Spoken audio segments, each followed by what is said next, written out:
pessoal, a paz do Senhor. Eu sou o evangelista Edson. Eu sou a evangelista Jéssica. Olha, quem diria, né? Voltamos a gravar um vídeo. Exatamente, depois de muito tempo. Muitas batalhas a serem vencidas, mas vencemos. Estamos aqui. Glória a Deus. Você pode dar uma glória aí? Hoje nós decidimos voltar a fazer nossos vídeos para o canal do YouTube, Papo de Evangelista. E viemos com um tema muito legal que vai te instruir, né? Vai instruir bem as pessoas. É pouco falado. Eu confesso que poucas vezes ouvi falar sobre esse tema, olha aqui, há muitos anos de igreja. Então nós decidimos hoje trazer esse conteúdo para você que é sobre... os 5 ministérios. 5 ministérios. Você já ouviu falar? Você conhece? Você sabe? A base, né, para o nosso estudo está lá em Efésios capítulo 4, se você quiser abrir sua Bíblia, senão você pode só apenas me ouvir. Efésios capítulo 4, no versículo 11, que diz assim: E ele mesmo deu uns para apóstolos, e outros para profetas, e outros para evangelistas, e outros para pastores e doutores, em algumas versões mestres, tá? Querendo o aperfeiçoamento dos santos para a obra do ministério, para a edificação do corpo de Cristo, até que todos chegamos à unidade da fé e ao conhecimento do Filho de Deus, a homem perfeito, à medida da estatura completa de Cristo, para que não sejamos mais meninos inconstantes, levados em roda por todo o vento de doutrina, pelo engano dos homens e com astúcia enganam fraudulosamente. Antes, seguindo a verdade com amor, cresçamos em tudo naquele que é a cabeça, Cristo, do qual todo o corpo, bem ajustado e ligado pelo auxílio de todas as juntas, segundo a justa operação de cada parte, faz o aumento do corpo para a sua edificação em amor. Pode falar. Então, é isso aí, gente. Falar dos 5 ministérios é falar de um bom funcionamento do corpo de Cristo. O corpo de Cristo que é representado pela igreja. Nós. A saber que cada ministério ele tem a sua função de forma individual. Sim. E sem o funcionamento desses 5 ministérios, o que vai acontecer é que você vai ter uma igreja, uma comunidade, né, um ambiente de culto, digamos assim, com deficiências. Aí você me pergunta, mas toda igreja tem que ter os 5 ministérios? Pode acontecer da sua igreja, da sua denominação, não ter os 5 ministérios em ofício neste momento. Mas a liderança, quem está de frente deste ministério, precisa trabalhar para que esses 5 ministérios funcionem, para que tenha pessoas exercendo esse ministério. Por quê? Esses 5 ministérios, eles não têm nada mais, nada menos do que outra função, a não ser a edificação do corpo de Deus, do corpo de Cristo, da igreja em si. Então nós vamos falar agora quais são esses 5 ministérios. E o primeiro ministério que nós vamos citar aqui é o ministério do evangelista, o ministério evangelístico, que são os que evangelizam no intuito de ganhar almas. O evangelista, eu já tenho mania de falar alto, não tem jeito, é professor.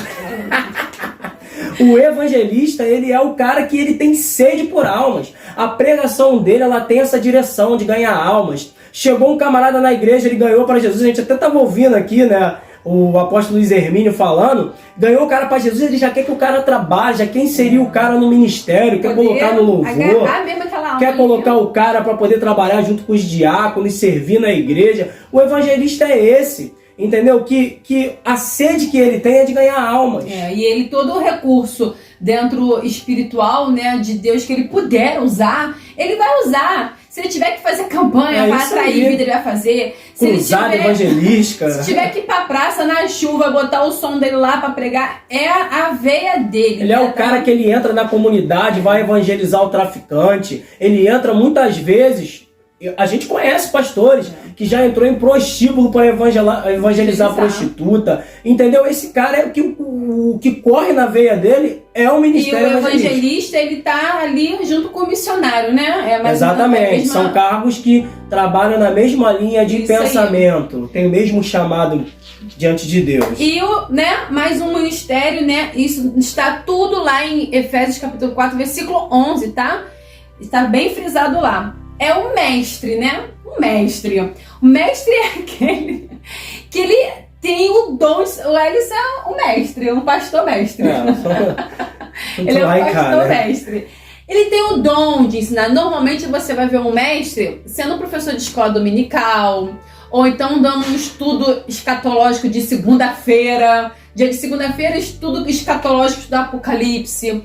Ele é aquele cara que ele come livros e livros para poder, sempre o coração dele sempre vai estar no intuito de passar aquele conhecimento, não de reter. Eu vou estudar para na minha pregação. Não, é para passar conhecimento. Então, dificilmente, eu vou falar assim, tá, gente? Não julguem, mas dificilmente você vai ver um mestre sendo aquele pregador que sabe que, oh meu Deus, o homem da revelação através da palavra. Não, porque para muitos a pregação dele vai ser chata, porque o intuito dele é sempre passar o máximo de conhecimento e menos revelação, né? Menos atos proféticos, menos vamos agora fazer cura e libertação. Não vai ter isso, porque ele é um mestre, ele tá ali para ensinar. E você deve conhecer vários pastores que são mestres, sim, que ensinam. A gente conhece até de internet, aí, de YouTube,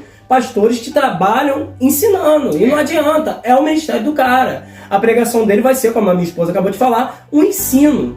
Entendeu? E ele é o cara da escola dominical. Se botar ele na escola dominical, ele vai ensinar e você vai aprender, porque ele é mestre. Entendeu, gente? E agora o próximo ministério, que eu particularmente gosto muito, amo, é o ministério pastoral. E a gente colocou aqui, ó, apacenta, zela pelo funcionamento do corpo. O pastor é aquele cara que ele ama a sua ovelha.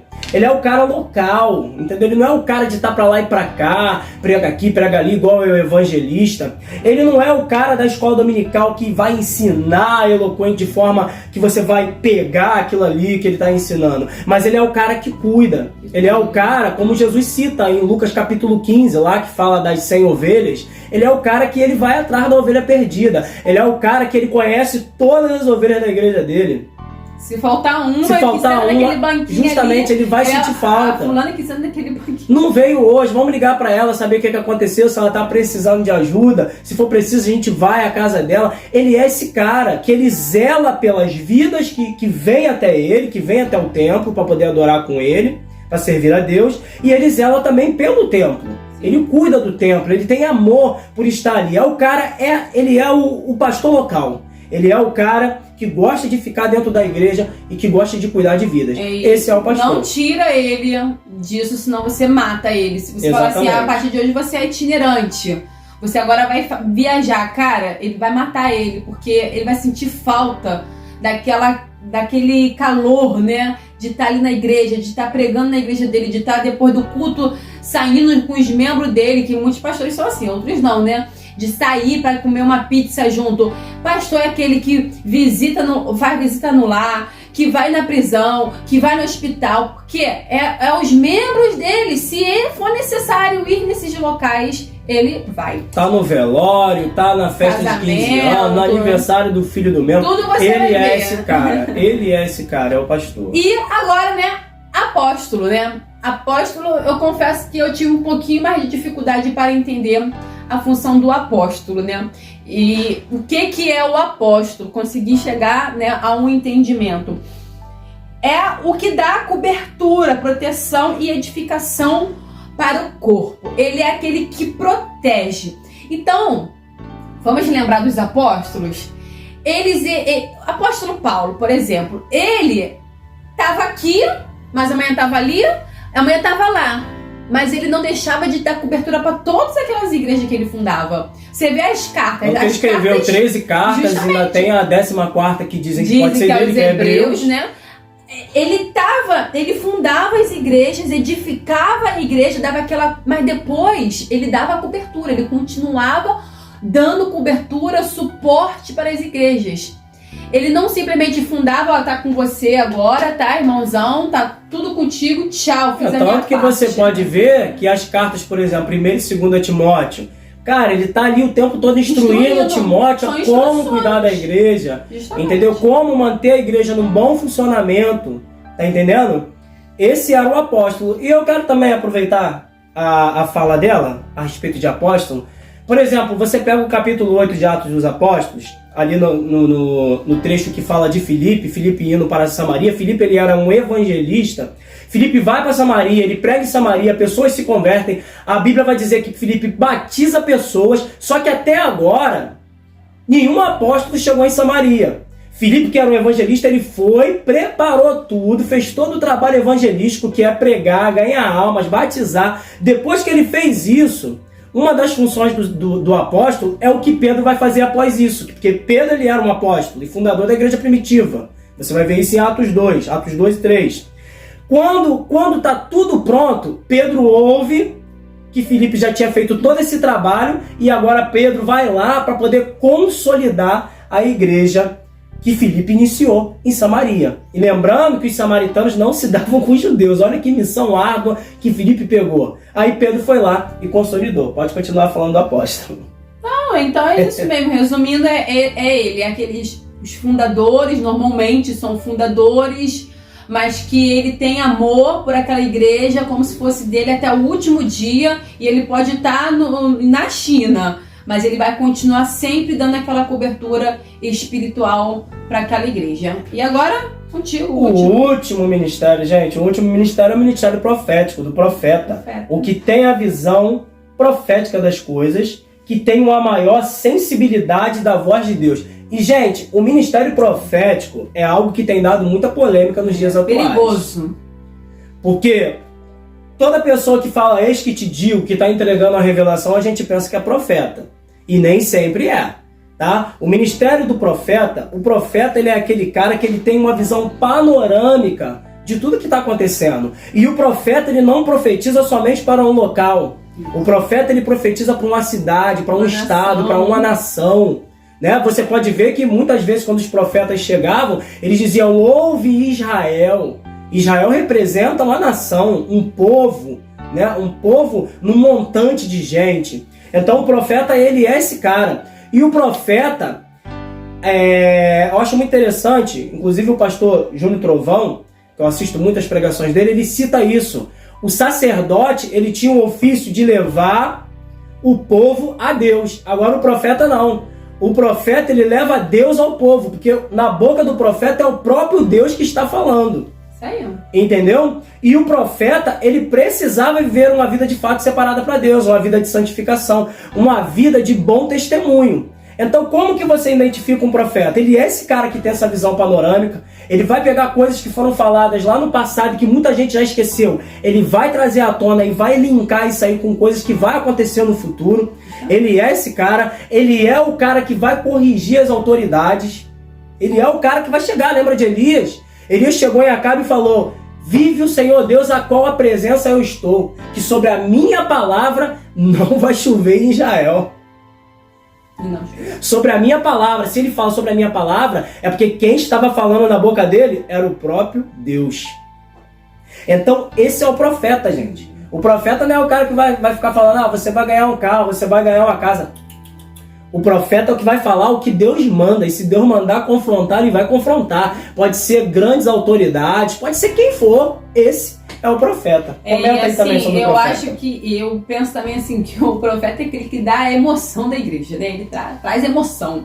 Tá tudo bonitinho ali, o evangelista tá indo lá, trazendo as almas, o mestre tá indo lá, tá ensinando essas almas que estão chegando, o pastor tá indo lá, pacientando, aí acompanhando, aí tem um apóstolo que não tá ali, às vezes tá em outro lugar, mas tá sempre dando base para esses ministérios funcionar, aí vem o profeta, para dar emoção pro negócio, o negócio tá muito bonitinho, direitinho, e ele vem dar emoção, ele vem para destravar dons. Tem pessoas que tá ali acolhidinha, o profeta, meu filho, vambora, se movimenta, Deus falou que você vai ser usado para isso, se levanta, igreja, vamos agora orar por cura, porque Deus ele tá sensível, tá todo mundo muito assim, racional, e para muitos pensam que ele não é racional. Não, ele só não é parado, ele é mais sensível para ouvir a voz de Deus, enquanto outros estão muito focados em fazer tudo bonitinho. O profeta está sensível à voz de Deus, está conseguindo ouvir o que ninguém está ouvindo, está conseguindo ver o que ninguém está vendo. Então ele vem para dar esse gás e essa emoção para o corpo de Cristo, porém né, sobre direção de Deus, não da carne, tá? Não confundam, Exatamente. né? Não da carne. É o que está acontecendo hoje em dia. Muitos se levantando, eis que te digo, eis que te digo, eis que... Deus não tá falando. Tem até o mesmo que Deus fala, eu falei? Tem um meme na internet. O menino queria terminar com a namorada, não sabia como dizer que queria terminar. Ele fala que foi Deus que falou. Deus mandou a gente terminar o namoro. Aí o Deus fala assim, eu falei? Eu não falei nada, gente. Tem gente falando que Deus falou, Deus não tá falando nada. Deus não tá falando nada, tá indo na carne, tá querendo mostrar que é alguma coisa, e muitos, né, para benefício. Vamos falar agora rapidamente, enxugar, né, falamos, explicamos sobre o corpo. Para que é necessário esses ministérios? Exatamente, para a edificação do corpo. Assim, e quando a gente fala de corpo, a gente pode comparar ao que está escrito na Bíblia ao nosso corpo.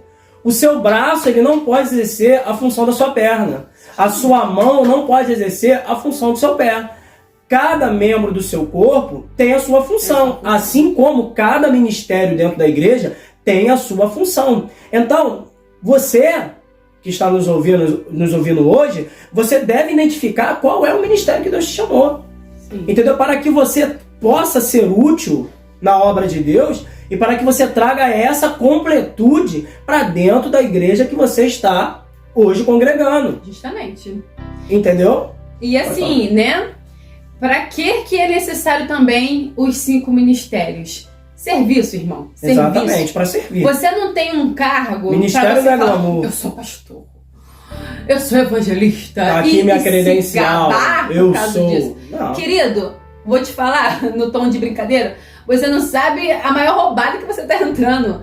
Quando Deus te levanta, te unge para o ministério, não é para benefícios, não é para enriquecer, não é para ter vantagem, não, é para você trabalhar, para serviço em prol do corpo de Cristo. Exatamente. Porque a palavra do Senhor em Efésios, se você ler, diz que Jesus foi, mas quando ele subiu, ele repartiu esse dom. Você nasceu com esse dom. Você só vai crescer e, como é que se fala? Esqueci, fugiu, desenvolver, né? Você nasceu, você vai desenvolver, mas é para serviço, é para você ajudar uma pessoa a amadurecer na fé, é para você ajudar uma pessoa a deixar de ser inconstante, como a palavra fala, é para você ajudar essa pessoa a ter base e não ser levado por qualquer doutrina, é para você ajudar uma pessoa a não ser enganada por qualquer homem usurpador que está aí querendo usurpar da fé das pessoas. É o que mais tem hoje em dia. O que mais tem.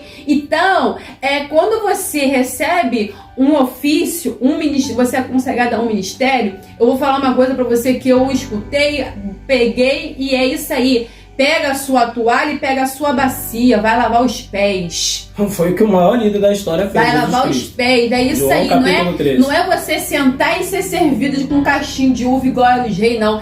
É trabalho, pega a sua toalha, pega a sua bacia e vai lavar os pés. Então eu tô falando com vocês e eu tô arrepiado porque eu tô sentindo a presença de Deus nesse lugar. E é isso aí, temos que derrubar, gente, é assim... Tem uma coisa tão horrorosa. Eu não gosto, eu vou falar um negócio pra vocês. Chegar em lugares e ver um império ali sendo montado para idolatrar pastores. Você entra em igreja e você vê uma idolatria a pastores. Ali, essa igreja é uma igreja que eu nunca vou fazer parte. Não dá pra mim. Cadeiras bonitas e acolchoadas para pastor enquanto o membro senta na cadeira dura. Toda que estranha. Isso? Gente, pelo amor de Deus. O melhor microfone, o pastor tem o microfone dele, porque é o microfone dele. Ninguém pode mexer, ninguém pode tocar. Não, gente, acaba o culto, vem 3, 4 para servir o pastor com pratinho. Gente, para com isso.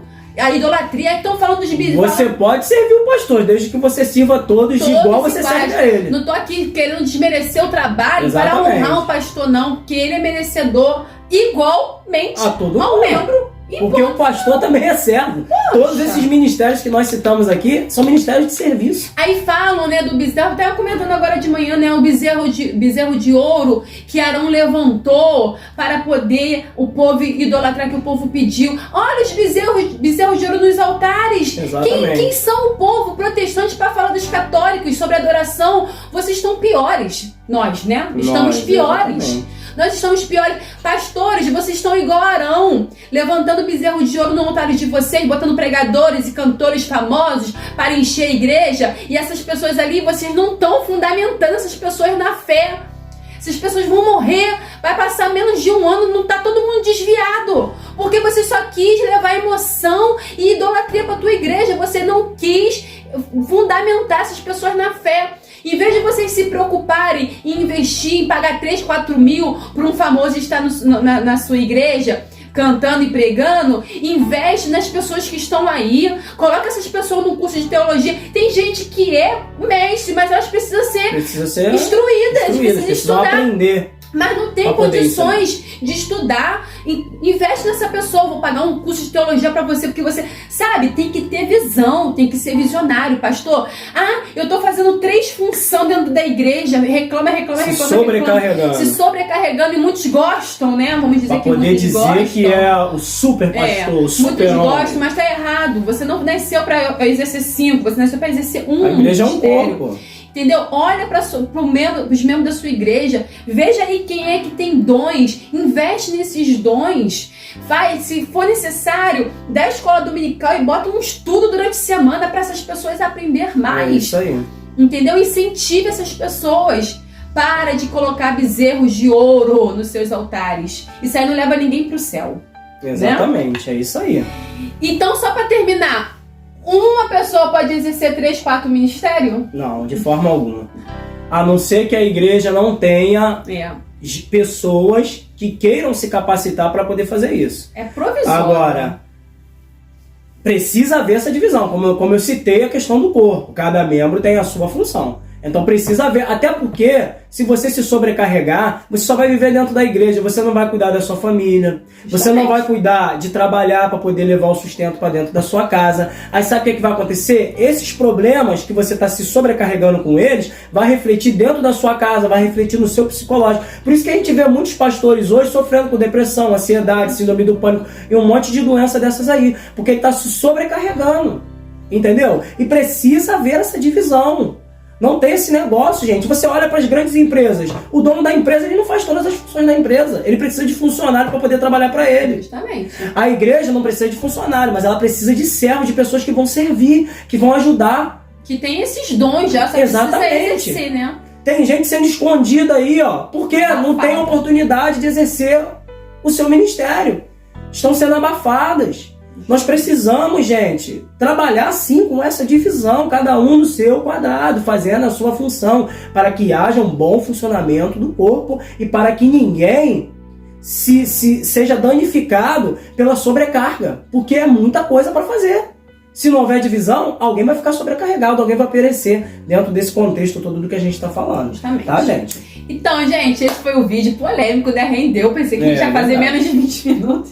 Mas é falar de Deus, das coisas do Senhor, é maravilhoso. Vamos estudar. Procura seu dom. Como eu falei, é um dom, tá? Não é você escolher para fazer, é um dom. Você ao longo da sua caminhada, às vezes quando é novo convertido, a gente fica um pouco perdido mesmo. Quer fazer tudo, quer trabalhar tudo. Você vai ser experimentado mesmo em algumas coisas até você descobrir o que o teu coração queima. Então eu sempre falo, você nasceu para aquilo que o seu coração queima, daquilo que você não consegue viver sem aquilo dali. Se o teu ministério for, né, se você tiver o dom de louvar, de ser um ministro de louvor e você usar aquilo dali como forma de evangelização, é um evangelista. Então o teu coração vai queimar, você não vai conseguir viver longe se você for um pregador, enfim. Então é normal que no início você se sinta um pouco perdido, mas ore a Deus para que você venha encontrar o seu ministério. E faça um apelo também, né? Se tiver algum líder, pastor ouvindo esse vídeo, dê oportunidade para as pessoas da sua igreja. Para de querer fazer tudo. Essa cultura de pastor que faz tudo é dos Estados Unidos. Lá era assim, pastor era encanador, o Luiz Hermino até fala, né? Ele era encanador, ele era eletricista. E era o mesmo que estava pregando à noite, era o mesmo que estava depois no hospital. Então, imagina um cara desse pregando à noite, né? A pessoa não vive. Tem tempo nem para estudar direito, tem que fazer tudo na igreja. A pessoa não vive, a pessoa está sempre sufocada. Sabe aqueles espinhos da vida, naquela semente que Jesus fala? Ele vai se sentir essa semente, então não tá errado. Dê oportunidade para você viver bem e para os seus membros viver bem também, feliz. dentro do seu ministério. É isso aí, Tá gente. bom, gente? Então, espero que vocês tenham gostado. Compartilhe o vídeo. Curte o vídeo. Comenta, compartilha, se inscreve no canal, que tá crescendo, né? Estamos 396 Vamos tentar, inscritos. né? A vida é um pouco corrida, vamos tentar voltar com Pelo uma menos frequência. semanalmente, né? Tá bom? Tem um vídeo disponível. Gente, tchau. Gente, fique na paz, Obrigado. Deus abençoe. Até a próxima, em nome de Jesus. Amém.